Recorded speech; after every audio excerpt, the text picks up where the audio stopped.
तुम्हें पता है, जिस मोबाइल को तुम अकेले में पकड़कर सोचते हो कि तुम्हें कोई नहीं देख रहा, कयामत के दिन वही तुम्हारी जहन्नम की आग का ईंधन बनेगा। ये सिर्फ एक वीडियो नहीं है मेरे भाई, ये तुम्हारी रूह का कातिल है, ये तुम्हारी आंखों का गुनाह है, ये तुम्हारे दिल की बर्बादी है, वह चंद सेकंड का सुकून, वह चंद पल की हराम लज्जत क्या सच में इतनी कीमती है कि तुम इसके बदले अपनी इबादतों का नूर, अपनी तौबा की मिठास और अपनी ईमान की हिफाजत कुर्बान कर दो। तुम कमरे की बत्ती बुझा देते हो, दरवाजा बंद कर लेते हो। दुनिया को धोखा देना आसान है, लेकिन क्या तुम उस अल्लाह की निगाह से बच सकते हो जिसने तुम्हें पैदा किया?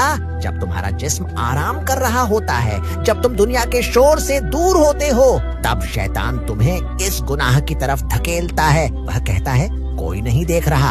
याद रखो, कयामत के मैदान में तुम्हारे जिस्म का हर हिस्सा गवाही देगा। तुम्हारी आंखें बोलेंगी कि इसने मुझे हराम की तरफ इस्तेमाल किया, तुम्हारे हाथ बोलेंगे कि इसने मुझे गुनाह की तरफ बढ़ाया, और तुम्हारी चमड़ी गवाही देगी कि यह सब कुछ हमने अपनी मर्जी से किया। यह सिर्फ एक गुनाह नहीं है मेरे भाई, यह तुम्हारे दिल पर स्याह धब्बा है, एक ऐसा धब्बा जो अल्लाह के नूर को तुम्हारे दिल में उतरने नहीं देता। क्या तुम्हें यह मंजूर है कि जिस दिन तुम्हें सबसे ज्यादा सुकून, सबसे ज्यादा रहमत की जरूरत होगी, उस दिन तुम्हारे दिल से ईमान का नूर छीन लिया जाए क्योंकि तुमने हराम की तरफ देखा था? बस कर दो, अब ये सब छोड़ दो। अगर तुम अभी भी जिंदा हो, अगर तुम्हारा दिल अब भी धड़क रहा है, तो अल्लाह ने तुम्हें एक और मौका दिया है।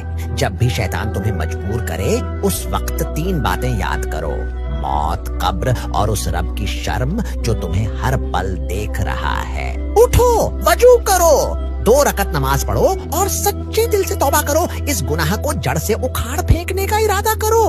अल्लाह बड़ा गफूरुर रहीम, माफ करने वाला है। गुनाह कितना भी बड़ा हो, तौबा का दरवाजा कभी बंद नहीं होता। तुम्हारी तौबा से ज़मीन और आसमान खुश होते हैं। लौट आओ इससे पहले कि बहुत देर हो जाए।